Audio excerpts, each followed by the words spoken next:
En las cartas a las 7 iglesias hay 3 mensajes que son universales, es decir, que son 3 mensajes que se le dice a todas las iglesias. ¿Cuáles son? A todas las iglesias se les dice: conozco tus obras. Es decir, Dios sabe positivamente lo que está pasando aquí en la tierra. Lo ha sabido, bueno, siempre, ¿verdad? Entonces, a Dios no se le puede engañar. Entonces dice: yo conozco tus obras. Ese es uno de los mensajes. El otro mensaje es: el que tiene oído, oiga lo que el Espíritu dice a las iglesias. ¿Verdad? Ahora, ¿cómo es que el Espíritu nos habla? El Espíritu nos habla por medio de su palabra. La Biblia es inspirada por el Espíritu Santo, ¿no? Entonces es así como nos habla. Y entonces dice: el que tiene oído, es decir, el que tiene voluntad de hacer lo que Dios dice, ponga cuidado, ¿verdad? Entonces, ese es el segundo mensaje universal: el que tiene oído, oiga lo que el Espíritu dice a las iglesias. Y el tercer mensaje es: al que venciere, ¿verdad? Al que venciere. En todas las épocas del cristianismo ha sido un imperativo, es decir, un requisito vencer. Vencer. Ahora la pregunta es: ¿y qué es lo que hay que vencer? ¿Qué es lo que hay que vencer? Y en cada una de las cartas que el Señor escribió a las diferentes iglesias de Apocalipsis, ahí Él le viene diciendo qué cosas son las que hay que vencer. Así que vamos a comenzar ahí abriendo pues la palabra de Dios en el capítulo 2, en donde comienzan las cartas a las 7 iglesias.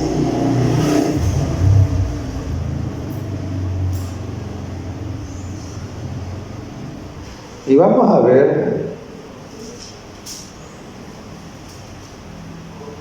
lo que el Señor le dice a cada una que tiene que superar, qué trampa debe evitar, ¿verdad? Entonces comenzamos a ir con la iglesia de Éfeso en el capítulo 2 y vamos a ver el verso 4. El verso 4 dice así: pero tengo contra ti que has dejado tu primer amor. Y dice el 5: recuerda por tanto de dónde has caído y arrepiéntete y haz las primeras obras, pues si no, vendré pronto a ti y quitaré tu candelero de su lugar si no te hubieres arrepentido. Entonces, hermanos, ¿qué es lo que tenía que vencer esta iglesia? ¿Qué es lo que tenía que vencer? Lo que tenía que vencer era que debía de volver al primer amor.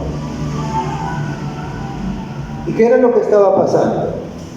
Lo que estaba pasando es, cuando ustedes leen todo el mensaje, dice que ahí les dice: has probado a los que se dicen ser apóstoles y no lo son, sino que lo has hallado mentirosos. O sea, había algunos en esta iglesia que estaban tratando de introducir doctrinas que no son correctas, porque no están en armonía con la palabra de Dios.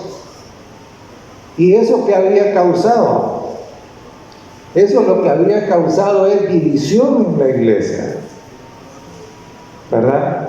Porque estaban ahí estos que eran falsos apóstoles y entonces los que estaban queriendo que las cosas se hicieran correctamente y aquellos que querían meter esas doctrinas falsas.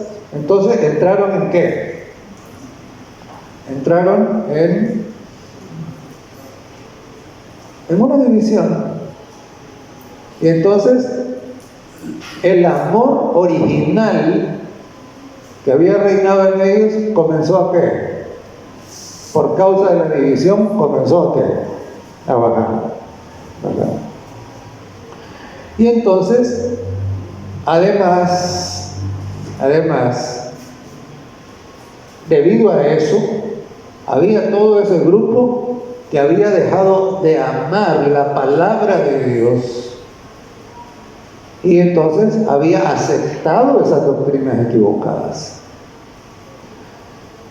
Y claro, cuando usted deja de amar la palabra de Dios, eso es lo mismo que decir que deja de amar a Dios.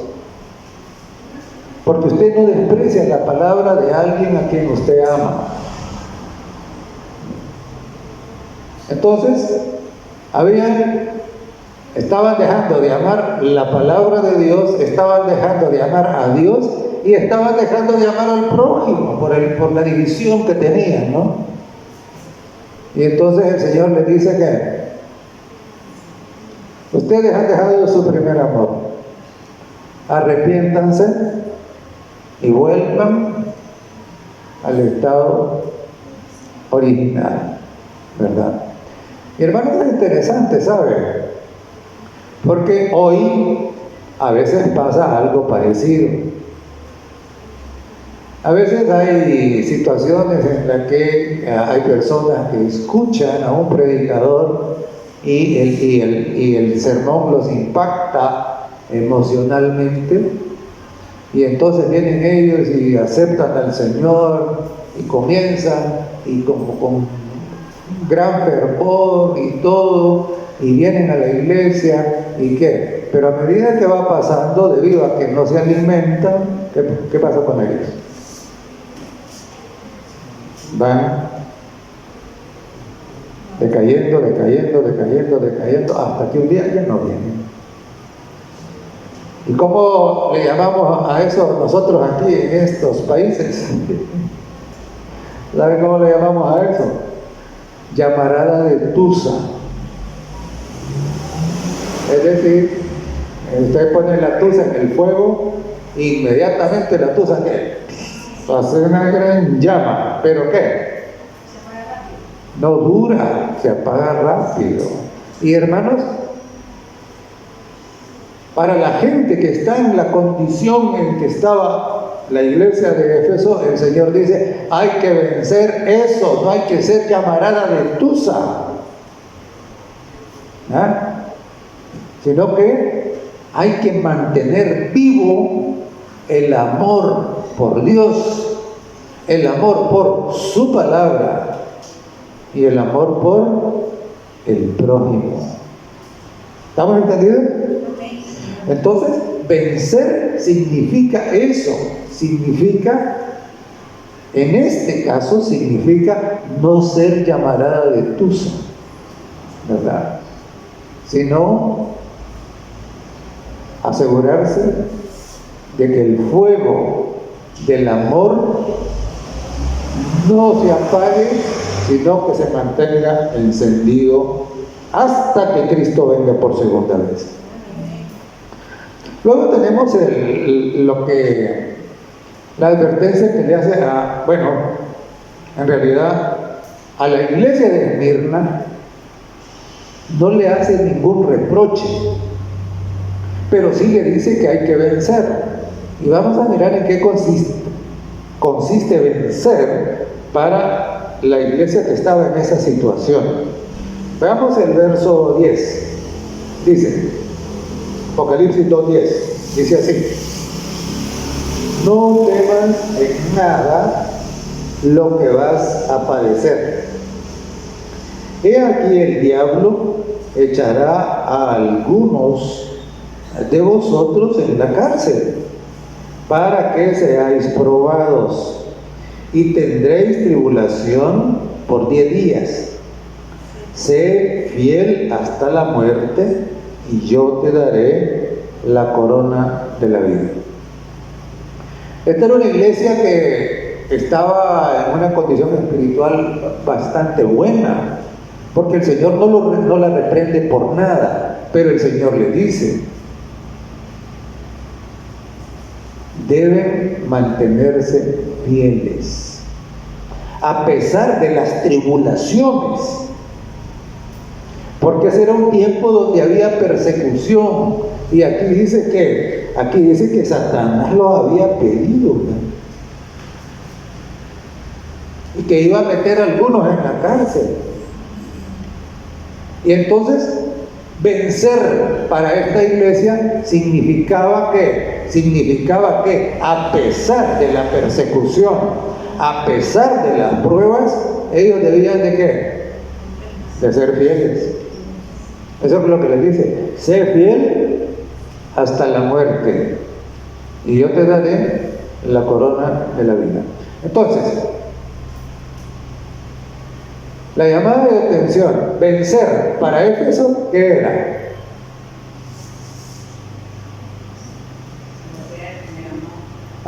Era volver al primer amor, mantener el amor, ¿verdad? No ser Llamaradatusa, no lo olviden, ¿verdad? Segundo es que a la iglesia de Esmirna se le dice: sé fiel hasta la muerte. O sea, no abandones por nada. Pueden venir todas las pruebas, pueden venir todas las persecuciones, pero ¿qué? Pero mantente fiel. Vencer para Esmirna significaba eso, ¿no? Es mantenerse. Porque ocurre de que cuando todo va bien, todo el mundo dice: sí, yo soy cristiano, aquí cristiano allá. Cuando le viene la crisis y la prueba, la persecución, ahí se les acabó el cristianismo, ¿verdad? Entonces, que eso es derrota, ¿verdad? Eso es derrota. Vencer para Esmirna significaba mantenerse fiel hasta el último día de su vida. En eso consistía la victoria. Igual, lo mismo es para nosotros ahora, ¿verdad? Muy bien. Entonces, vamos a la siguiente iglesia. La siguiente iglesia era la iglesia de Pérgamo. Y aquí vamos a leer los versos 14 y 15 del capítulo 2. Dice así: y también tienes... perdón, el verso 14. Pero tengo unas pocas cosas contra ti. Es decir, es en esto que tienes que vencer, es lo que le está diciendo el Señor, ¿no? Pero tengo unas pocas cosas contra ti, que tienes ahí a los que retienen la doctrina de Balaam, que enseñaba a Balac a poner tropiezo ante los hijos de Israel, a comer de cosas sacrificadas a los ídolos y a cometer fornicación. Y dice el 15: y también tienes a los que retienen la doctrina de los nicolaitas, la que yo aborrezco. Entonces, miremos un poquito, hermanos, cuál era la cosa aquí. Note que dice, a mí me llama la atención, porque aquí no dice a los que tienen, sino a los que retienen. Retienen, esto es importante, ¿verdad? ¿Qué quiere decir retener?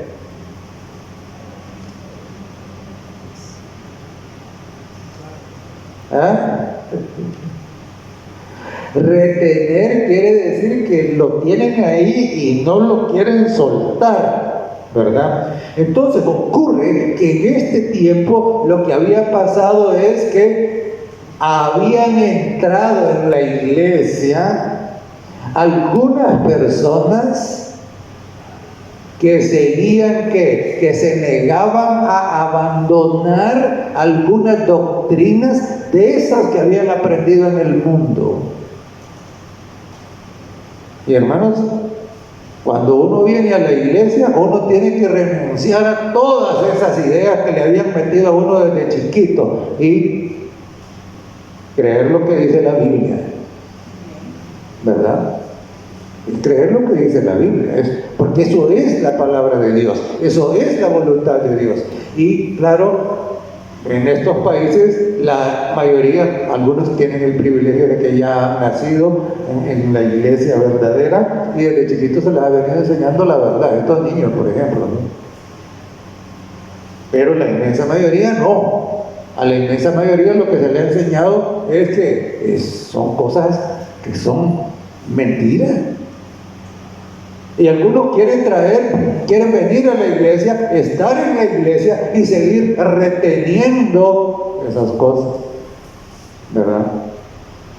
Entonces, claro, aquí le dicen, ustedes lo que tienen que vencer es esto, ustedes tienen ahí el problema de estos que todavía no han abandonado esas doctrinas que debían haber abandonado, las doctrinas de Balaam y las doctrinas de los nicolaitas. Y hermanos, ¿cuál es la doctrina de Balaam? La doctrina de Balaam, le voy a contar. Mire, en el libro de Números encontramos nosotros que el pueblo de Dios venía y que iba a entrar ya en la tierra prometida cerca, y había un rey de Moab que se llamaba Balac, y él, como vio que todos los otros reyes paganos venían siendo derrotados por el pueblo de Dios, estaba asustado, y entonces dijo, bueno, a estos hay que pararlos, pues, y no hay manera de pararlos, yo no los puedo parar, pero conozco a alguien que a lo mejor me puede ayudar, y se fue a buscar a Balaam. ¿Y qué era Balaam? Balaam había sido un profeta, oiga bien, había sido un profeta de Dios, Balaam, pero ahora se había convertido ¿en qué? Se había convertido en un brujo, en un hechicero, en un mercenario, de esos que le echan maldiciones a la gente.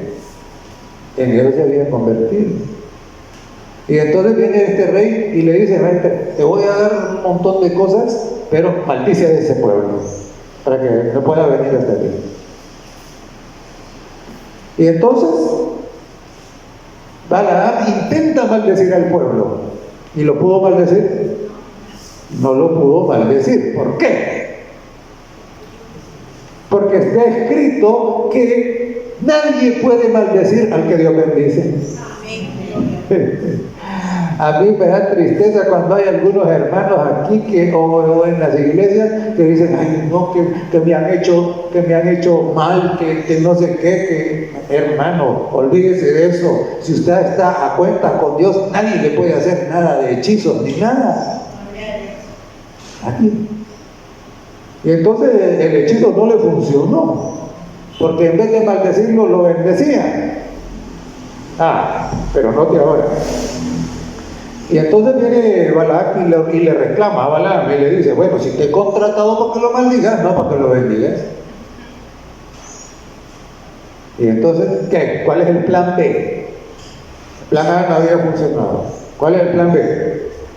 Y entonces viene el traidor de Balaam, ¿y qué le dice?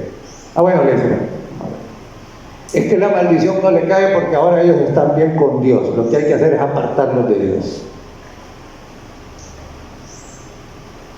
¿Y qué hace para apartarlos de Dios?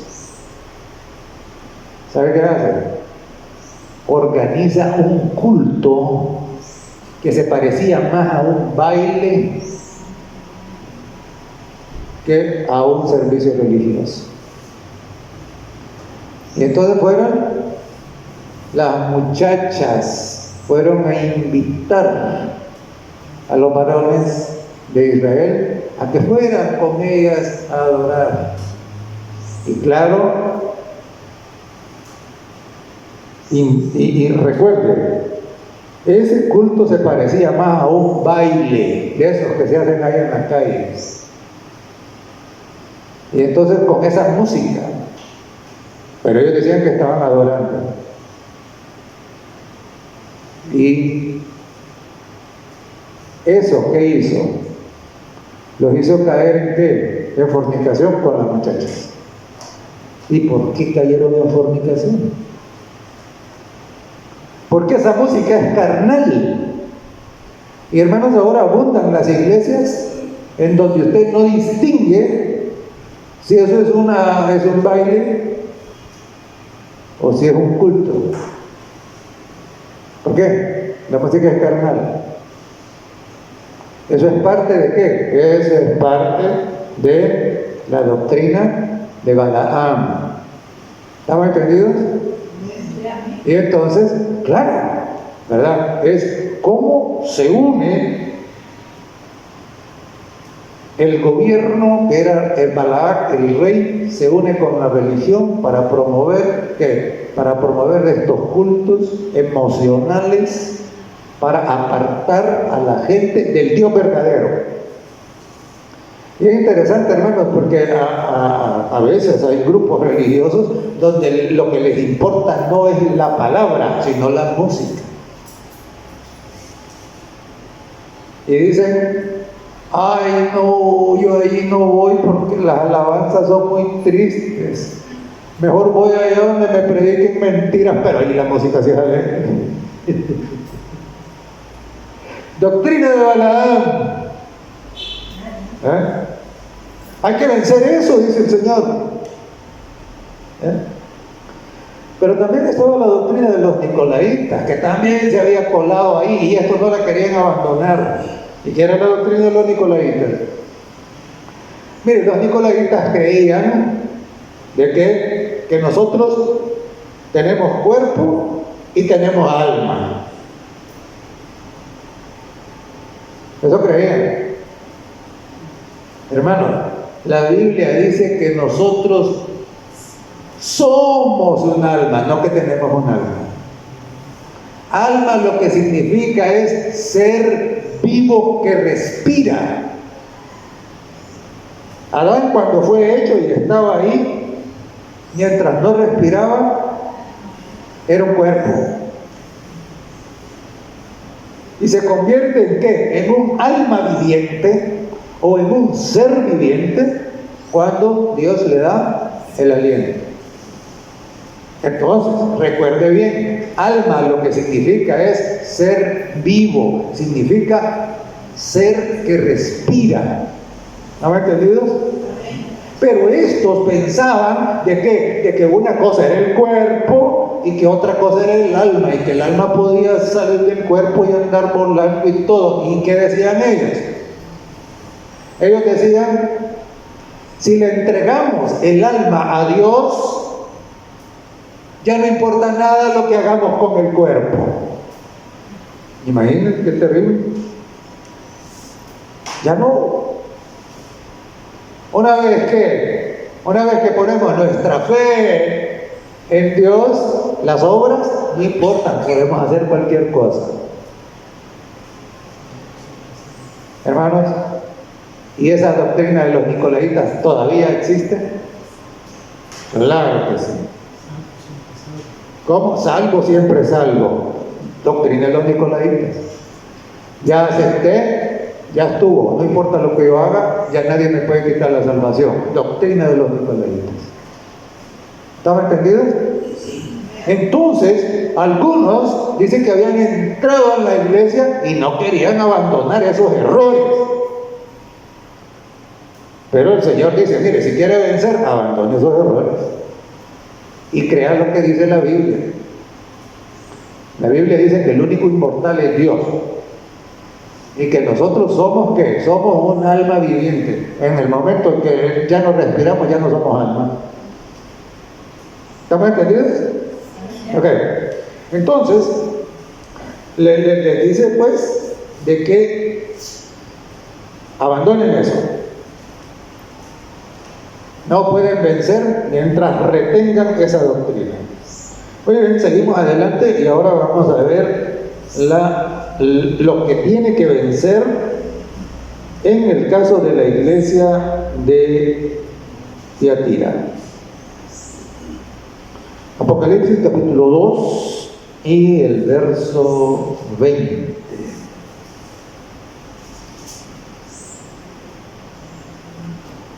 Dice así la palabra de Dios: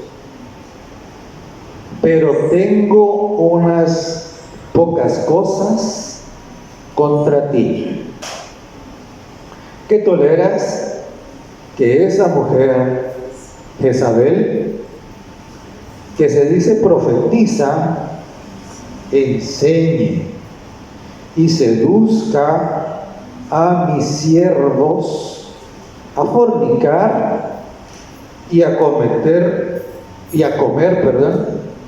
cosas sacrificadas a los ídolos. Muy bien. Entonces noten, ¿cuál era el desafío para la iglesia de Tiatira? Y bueno, también sigue siendo desafío para nosotros ahora, ¿no?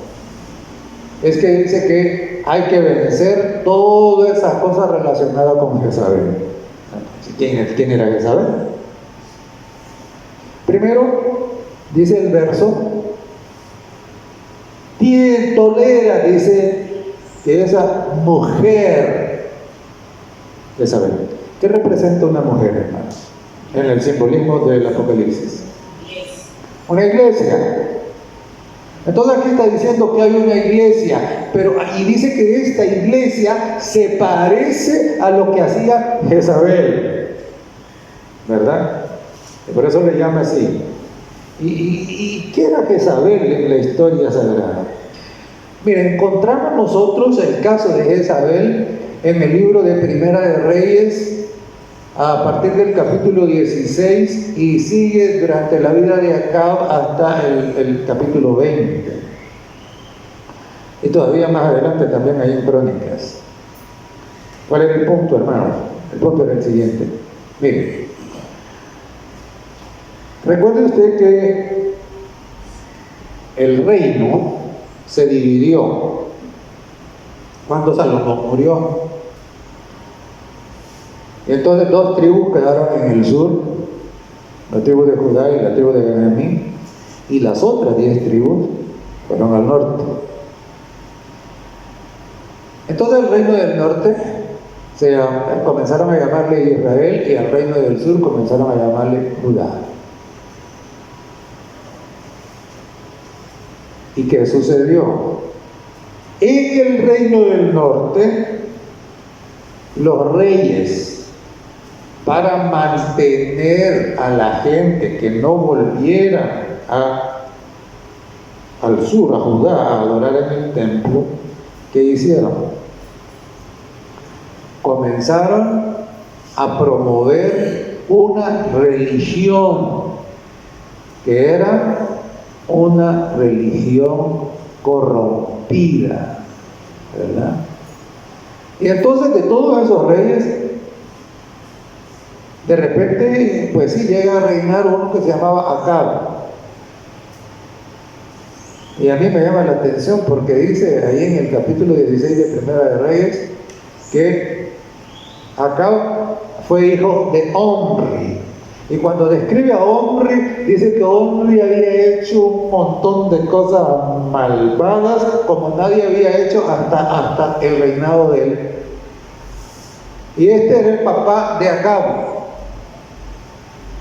Y entonces, cuando llega Acab y describe a Acab, dice que este fue peor que Omri.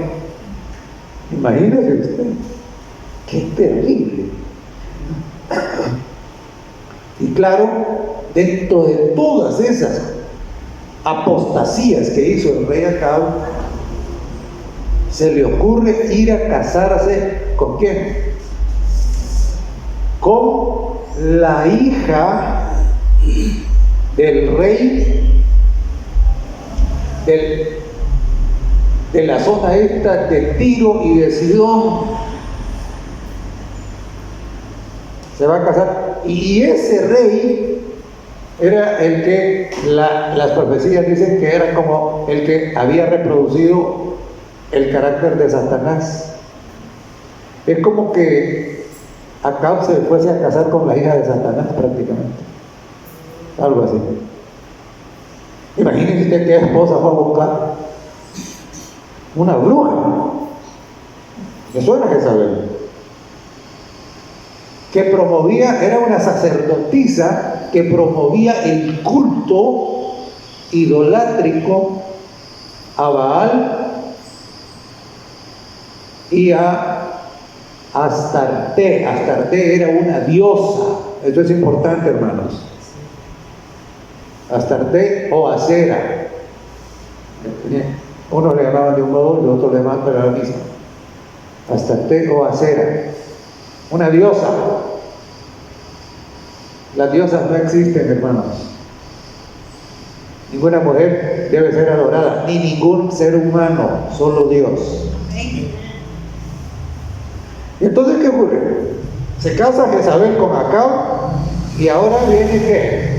Y vaya usted a saber que en Israel entonces Jezabel domina a Acab. Entonces prácticamente Acab comienza a hacer todo lo que Jezabel le dice. Al final de cuentas, ¿quién gobernaba? Jezabel. ¿Y esto qué representa? ¿Esto qué simboliza? Simboliza el dominio de la religión. Debe ser una iglesia, una mujer, sobre el gobierno, sobre el rey. Eso simboliza. Y entonces aquí, y además que era una religión idolátrica. Pero a mí me llama la atención porque dice que tolera que esa mujer Jezabel, que se dice profetiza, es decir, ella dice, no, yo hablo de parte de Dios, dice. Es una iglesia que domina los gobiernos, que dice que está de parte de Dios, que promueve la idolatría. Eso es lo que dice el verso. Y entonces, claro, entonces el Señor está diciendo, mira, eso no hay que tolerarlo, eso hay que vencerlo, no se metan con esa iglesia. Se metan. Y claro, a veces, pues sí, quien no ha conocido más que solo esa iglesia, pues sí, no la quiere dejar. Vencer acá significa entender eso y estar dispuesto a qué? A renunciar a eso.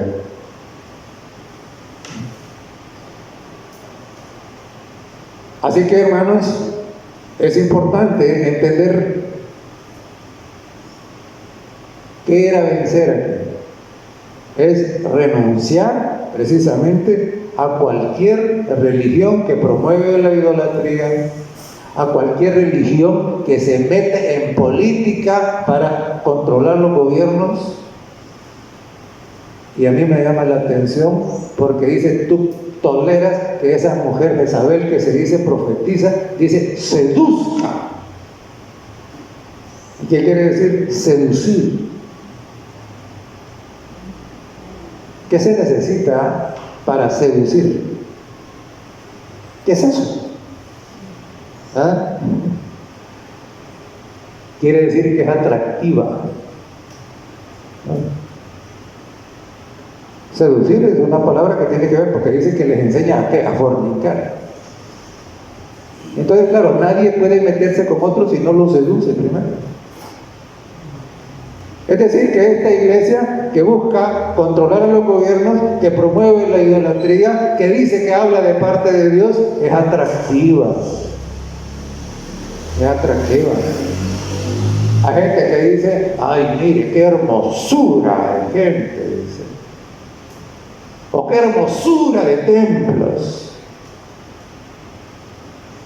O qué solemnidad de las ceremonias. Es atractiva. Entonces la gente eso que es parte de la seducción. Y entonces el Señor aquí lo que está diciendo, cuidado, tienen que vencer eso, ¿verdad? Tienen que vencerlo. ¿Estamos entendidos? Ok, entonces eso era para el caso de Tiatira y sigue siendo también para nosotros, porque todo eso era para aquellos, pero también para nosotros ahora, ¿verdad? También para nosotros hoy. Vamos entonces a mirar la siguiente.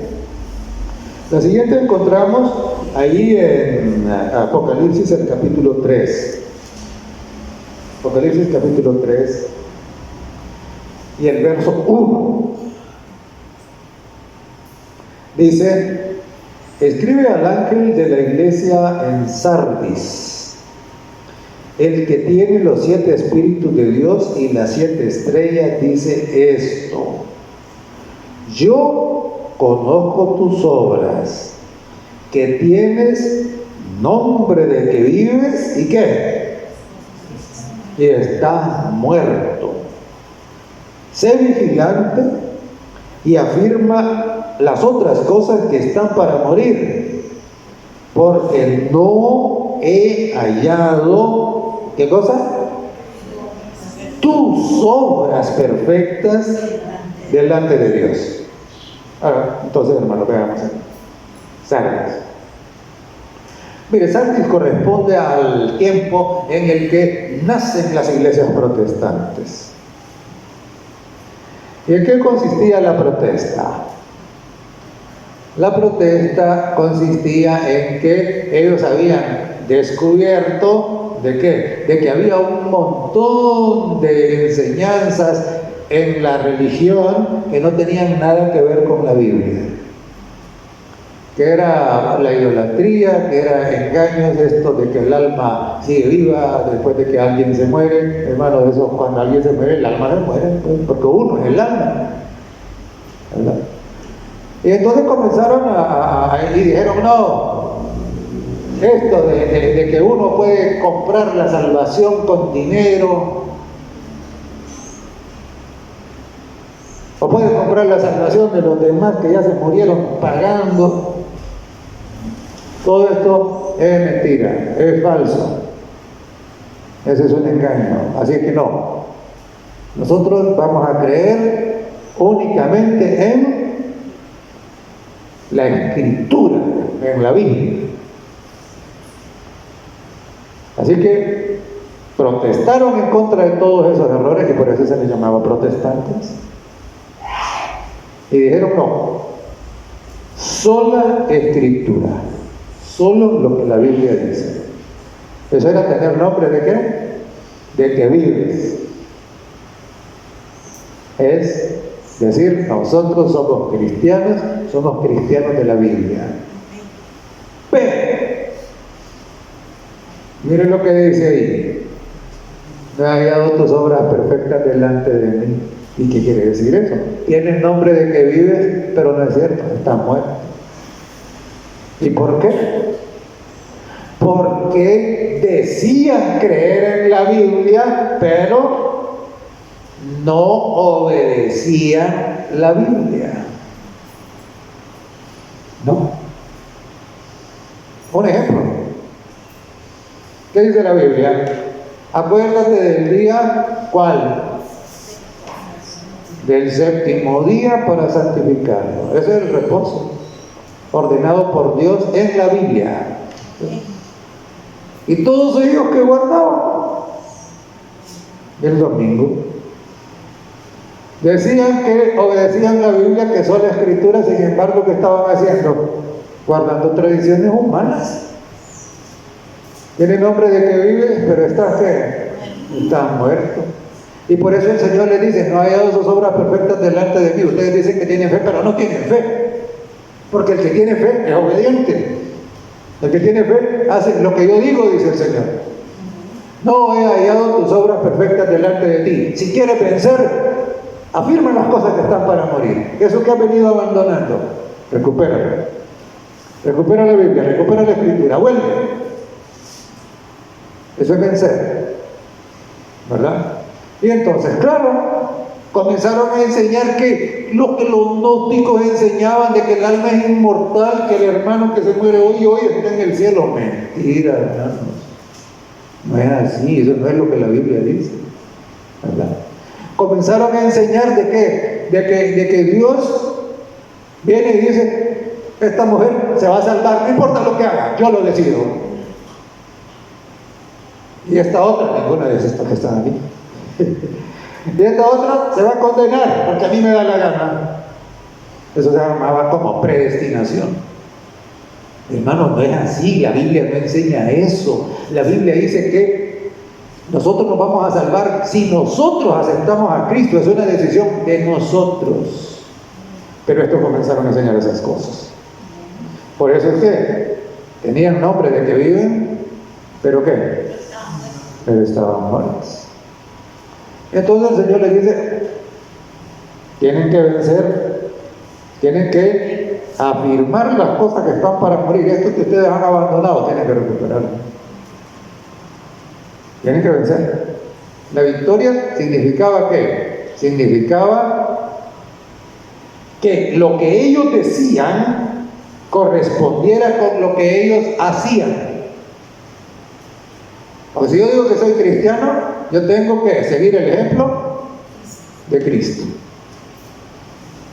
Se acabó, ¿verdad? Eso es lo que tengo que hacer. Pero yo no puedo decir que soy cristiano y hacer diferente de lo que hacía Cristo. Eso es tener nombre de que vivir y estar como y estar muerto. ¿Estamos entendidos? Okay. Entonces era sardis. Vencer. Debemos vencer, hermanos, y ser coherentes. No, nosotros decimos que somos cristianos, hemos aceptado a Jesús, hemos aceptado la Biblia, vivamos de acuerdo con eso. Punto. De lo contrario, que estaríamos teniendo nombre de que estamos vivos, pero estaríamos muertos. Y entonces pasemos ahora a el caso de la iglesia de Filadelfia. Apocalipsis capítulo 3 y el verso 10. Dice: por cuanto han guardado la palabra de mi paciencia, yo también te guardaré de la hora de la prueba que ha de venir sobre el mundo entero, para probar a los que moran sobre la tierra. He aquí, yo vengo pronto. Retén lo que tienes para que ninguno tome tu corona. Ahora, perdón. Fíjese que a la iglesia de Filadelfia no se le reprocha nada, igual que a la iglesia de Sardis, a la iglesia de Esmirna, perdón. Igual que a la iglesia de Esmirna, no se le reprocha. Vencer para ellos era que era en realidad lo que estaba haciendo Dios o el Señor Jesucristo ahí con la iglesia de Esmirna y con la iglesia de Filadelfia, es darle palabras de ánimo. A Esmirna le dijo: no temas en nada lo que vas a padecer, sé fiel hasta la muerte y yo te daré la corona de la vida. Estaba dando ánimo. Vencer significa eso, ser fiel. Y aquí a Filadelfia era la iglesia del gran reavivamiento, cuando se entendieron las profecías de la segunda venida de Cristo, cuando inició el tiempo del fin. Entonces, ¿qué? Hubo un gran reavivamiento. Y en las iglesias se estaba predicando, diferentes iglesias, acerca de la segunda venida de Cristo. Y ellos esperaban que Jesús iba a venir muy pronto, en 1844, ¿verdad? Y aquí el Señor le está diciendo a la iglesia de Filadelfia que, y eso es lo que le dice: yo vengo pronto, retén lo que tienes y mantente fiel por la prueba que ha de venir al mundo entero. ¿Y cuál era la prueba que iba a venir al mundo entero? Es lo que ahora conocemos como el chasco. Eso iba a probar la fe de todo ese montón de gente. Eso iba a probar la fe. Y entonces el Señor le está diciendo, y esto es lo que pasó: miren, va a venir esa prueba, es lo que se conoce como el chasco, y un gran montón van a abandonar la esperanza en la segunda venida. Y hermanos, eso es lo que pasó. Solo quedó un grupo pequeñito, que fue el que venció. ¿Por qué? Y por eso note, a mí me encanta cómo la Biblia es tan exacta, ¿no? Porque dice, ¿qué es lo que dice? Dice, El 10, por cuanto has guardado la palabra de mi paciencia, yo también te guardaré a la hora de la prueba que ha de venir sobre el mundo entero para probar a los que moran sobre la tierra. He aquí yo vengo pronto, retén lo que tienes para que ninguno tome tu corona. Al que venciere yo le daré columna en el templo de mi Dios. Ahora, es interesante, ¿verdad? Porque también le dice, aunque tienes poca fuerza, es decir, era un grupo pequeño, el Señor sabía que un montón iban a abandonar la esperanza de la segunda venida. Y hermanos, ojo, aquí, ¿qué significa vencer? Significa que no importa las pruebas ni nada, no debemos abandonar la esperanza en la segunda venida de Cristo. Por eso le dice, retiene, ¿verdad? Retiene. En eso consistía vencer para la iglesia de Filadelfia. ¿Están entendidos? Okay. Igual, también para nosotros, ¿no? Porque todas estas cosas que hemos venido comentando, que dice acá, también se aplican a nosotros ahora. Y entonces, hermanos, pasamos ahora a la iglesia, diría yo que es la que está en la condición más triste de todas, ¿no? Porque de todas las demás se dice algo bueno, y esta no se dice nada bueno, la iglesia de la Odisea. Apocalipsis capítulo 3, verso 16. Dice, bueno, leamos desde el 15. Dice, yo conozco tus obras, que ni eres frío ni caliente. Ojalá fueses frío o caliente. Pero por cuanto eres como tibio y no frío ni caliente, te vomitaré de mi boca. Porque tú dices, soy rico y me he enriquecido, y de ninguna cosa tengo necesidad. Y no sabes que eres un desventurado, miserable, pobre, ciego y desnudo. Oye, ahora noten, qué condición más terrible, ¿no? Vencer significa abandonar toda esta condición, eso significa, ¿verdad? Significa vencer. ¿Y qué quiere decir tibio? ¿Qué es mi esposa hoy dice, hágame un té, pero el agua hirviendo solo la mitad de la taza. Ahí le echan la bolsita del té y que ahí que despida, que suelte. Y cuando ya haya despedido, ahora le echan agua de la otra. Para que quede como tibia. Entonces, tibieza significa ¿qué? Significa andar con un pie adentro de la iglesia y con el otro afuera. Tibieza significa no ser consagrado, no ser entregado totalmente. Eso significa. Significa haber aceptado de manera inteligente la doctrina, pero no haber permitido que el Espíritu Santo lo convierta. Eso significa tibieza, ¿verdad? Y entonces, claro, y le dice, eres ciego. ¿Por qué? Porque no se da cuenta que está mal, piensa que por entender la doctrina está bien y que ahí se va a salvar.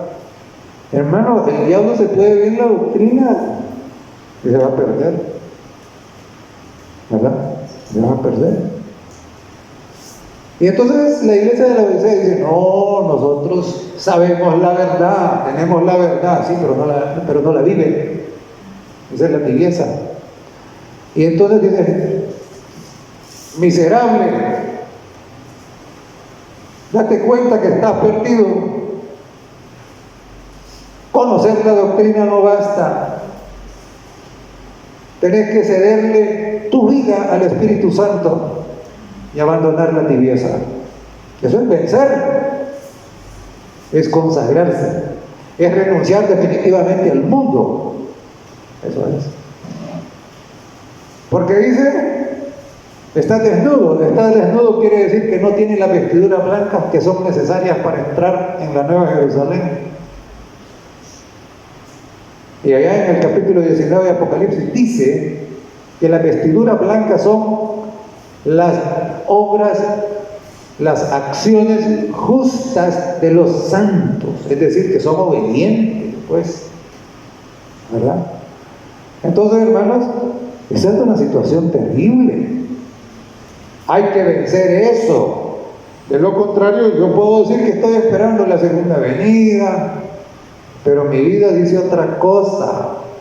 Hermano, no puede ser. Hay que vencer esa situación. Ahora, la pregunta es, ¿cómo vencemos el orgullo, la mundanalidad, la falta de fe? ¿Y cómo vencemos todas esas cosas que dice desde allá de la iglesia de Éfeso, de haber abandonado el primer amor, de haber retenido las doctrinas estas que venían de afuera, ¿cómo vencer todo eso? ¿Cómo? ¿Podemos nosotros solos?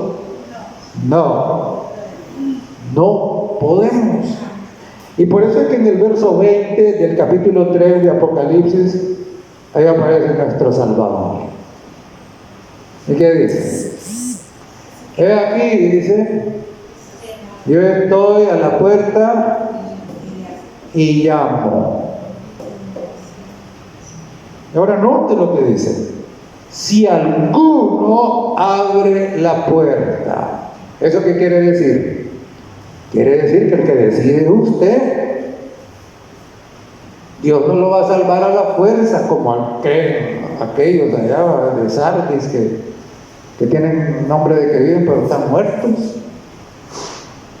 No, es usted el que decide. Dios le ha dado esa libertad para que usted decida si se quiere perder o quiere ser salvo. Porque Él dice, si alguno abre la puerta, si usted no deja entrar al Señor en su vida, usted no va a vencer. Usted no va a vencer y se va a perder. Pero, ¿qué dice la Escritura? He aquí, estoy a la puerta y llamo. Llama a la puerta de todos.